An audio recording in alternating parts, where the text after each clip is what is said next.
បាទតោះសួស្តីអ្នកទាំងអស់គ្នាថ្ងៃនេះខ្ញុំបង្ហាញទាក់ទង Revo ឧទាហរណ៍ខ្ញុំមានរូបរាងបែបនេះណាអូខេមានរូបរាងបែបនេះអញ្ចឹងយើងអាចចូលទៅតាមគេនេះ picture យក Revo នេះមកអញ្ចឹងណាអញ្ចឹងបន្ទាប់មកយើងមើលយើងចុចលើនេះយើងចង់វិលជាមួយនេះតោះណាបន្ទាប់មក select កងតួលើវាអូខេឃើញបានបែបនេះណាអូខេអញ្ចឹងខ្ញុំthíchលើវាអញ្ចឹងនៅពេលដែលខ្ញុំចង់បានមើលឃើញវាប្រហោងវាប្រហោងណាអូខេវាប្រហោងឃើញអត់អញ្ចឹងខ្ញុំចង់បានសាច់ពេញនេះចង់បានសាច់អានេះខ្ញុំចង់បានបែបនេះទេអញ្ចឹងខ្ញុំ edit ឡើងវិញមកអញ្ចឹងនៅពេលយើងគូសយើងកុំthíchអាចចំណុចនេះកុំthíchយកស៊ីងនេះឃើញវា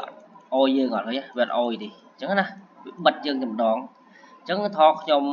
ឡើងវិញណាមើលខ្ញុំកែឡើងវិញវាអត់អោយតាមហ្នឹង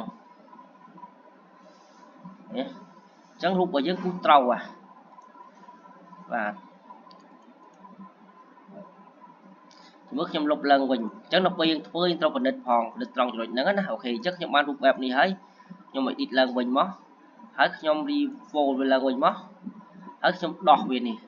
កុំយកកម្រាស់នេះណាអញ្ចឹងខ្ញុំចុចលើយើងបាទបន្ទាប់មកយកអានេះតៃវាឃើញចំណុចហ្នឹងអញ្ចឹងនៅពេលដែលឃើញបានសាច់របស់យើងពេញអត់នេះការដាក់ទាក់ទង refold ណាអូខេអញ្ចឹងត្រូវយល់ទាក់ទងការដាក់ thickness របស់វា